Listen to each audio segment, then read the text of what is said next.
So let's talk about intelligence.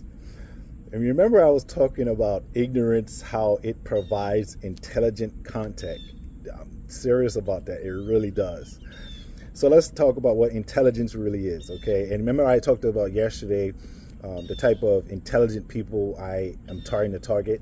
This is serious. I'm really serious about that. So, what intelligence is, by definition, is the ability to learn, understand, and apply knowledge, including reasoning, problem solving, and adapting to new situations. So, no matter what that situation may be, you must be able to apply that knowledge, apply problem solving abilities, apply your reasoning to that new situation and be able to adapt to it. Not complain, right? Not blame, not worry about what somebody else is doing, but just be able to adapt to that new situation. So here's the key aspects of intelligence. You have learning and understanding, you have reasoning and problem solving, you have adaptability, you have abstracted thinking, communication, self-awareness, and cognitive processes. So what are these? Learning and understanding. It's the capacity to acquire new information and grasp its meaning, right? Period. It doesn't mean you take that and you apply it to your own definition. It means you take exactly what's been given and you apply it. Reasoning and problem solving. What is that? That's the ability to think logically, analyze the situation, and find solutions. Keyword, find solutions. So if you're not part of the solution, you are part of the problem. Adaptability. The capacity to adjust to new environments and situations effectively. This is what I've been doing every single day of my life. Adapting to the environment effectively. Abstract thinking, the ability to grasp concepts and ideas that are not directly tied to concrete objects and experiences. Grasping the concepts, understanding what's being presented in front of you, and then applying the right solution based off that. Communication, the capacity to express oneself clearly and understand the communication of others, okay? We have to be able to communicate with each other, and it's called active communication. Being able to talk to one another so you can receive God's blessings. That's what it's all about. You can't receive God's blessings if you're doing all the talking. Cognitive processes. Intelligence involves various mental processes. And what also mental processes including memory, perception, and decision making. You have to be an effective decision maker. How do you become a decision maker? You go by the facts, the evidence presented in front of you. You don't take bits and information and try to piece it together to form your own opinion so that it can benefit you. No, you take exactly what's presented in front of you and you come up with the right solution. Again, this is why I reach out to the intelligence community, the right people, because I know this is exactly the things that they're going to do, because it's what I would do. So there's different types of intelligence. I call this the specific types of intelligence because these different types of intelligence are targeted towards specific specialties, right? And in the fields that we all commonly known and we commonly hear about every single day. So bear with me. It's about 7 or 8 different types, and I'm going to try to get through them as quickly as possible. But I'm going to try to be, I'm not going to say as detailed, but just try to explain it and be as specific as I can. So the first one, you have linguistic intelligence. What's in linguistic intelligence? These are the type of people who are often skilled in writing, speaking, and reading. They have strong vocabulary and enjoy playing with words and exploring their meaning. So by definition, they're the types that like to, when they read something and they see a word that they don't know, they like to look up the definition.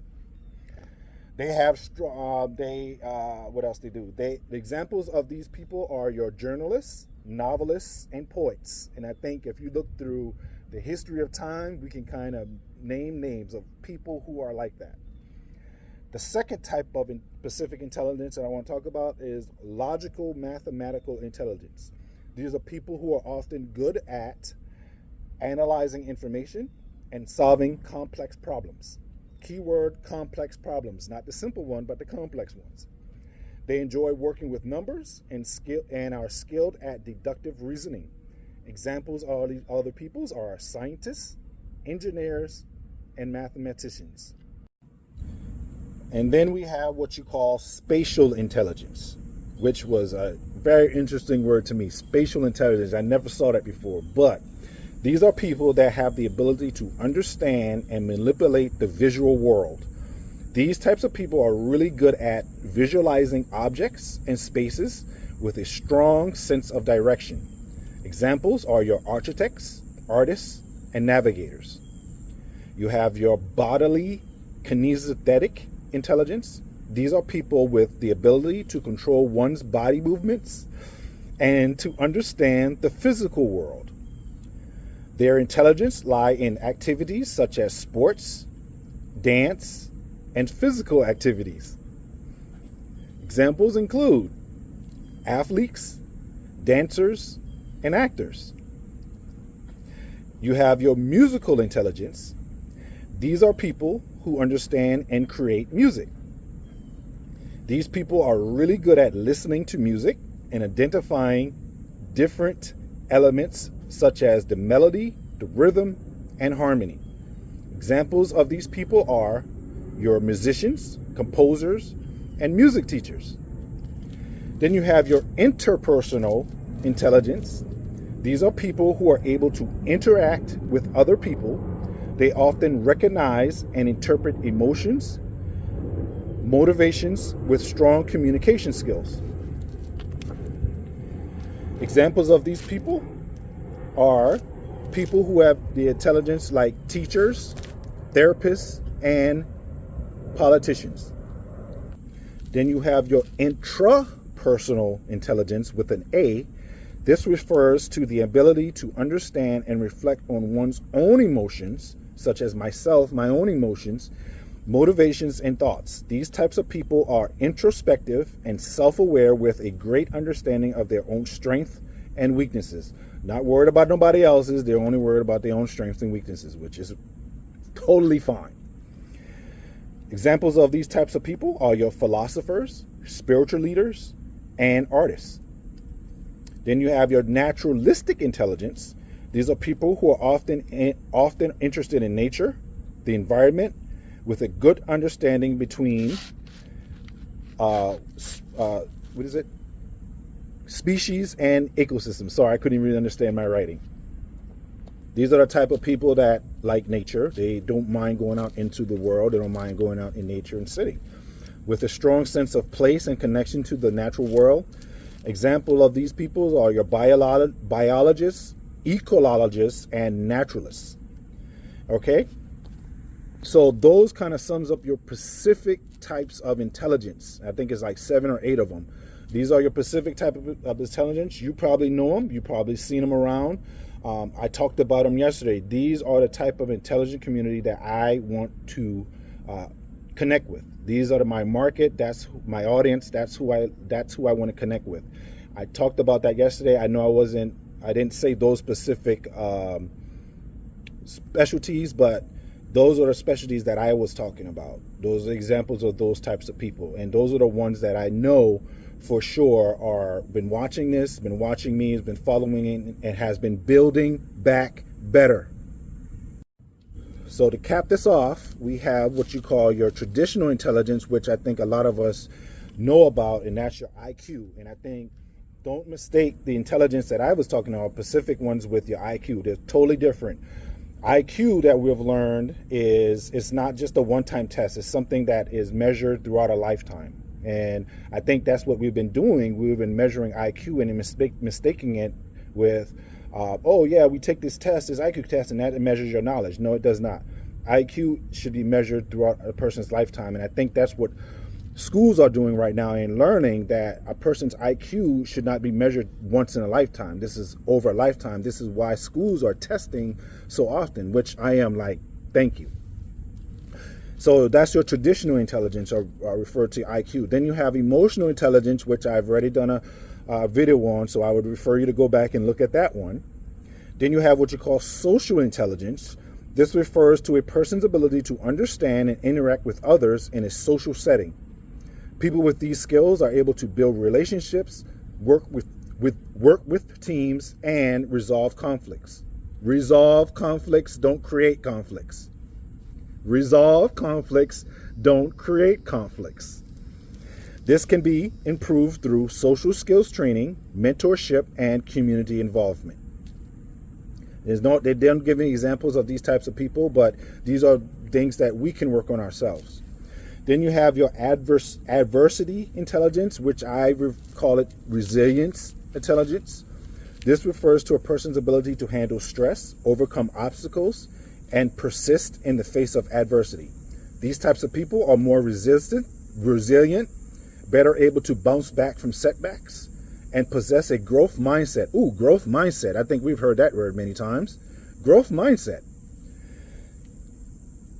And allows them to see challenges as opportunities. Challenges as opportunities. So when there's a challenge, they don't become reactive. They say, oh, that's an opportunity for me to say, you know what? Build back better.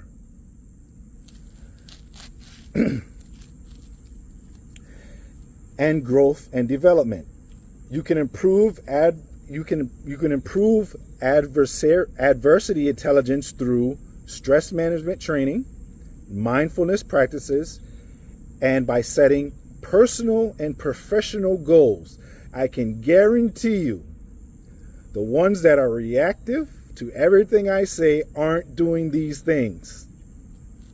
I can promise you that.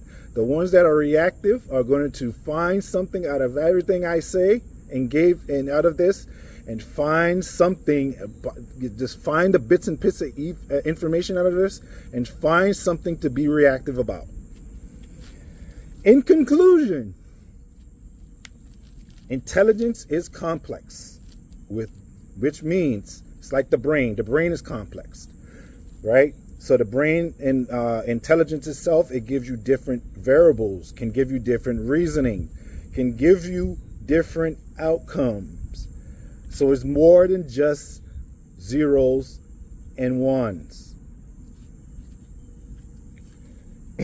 Intelligence measures human potential, but categorizes it in human abilities. But it only measures human potential. And we have only tipped the iceberg of human potential. Intelligence allows you to perform at your highest elevation of yourself. Jay-Z talked about this, performing at the highest elevation of yourself. Do you guys understand what that really means? Performing at the highest elevation of yourself. This is what reactive people are afraid of. They are afraid of people who can perform at the highest elevation of themselves. You know why? Because it makes them look bad. Intelligence. And lastly, intelligence can be improved through life can improve your life, as long as you have an open mind and the will. The key word is will to learn. Once you stop learning, you become a pea brain.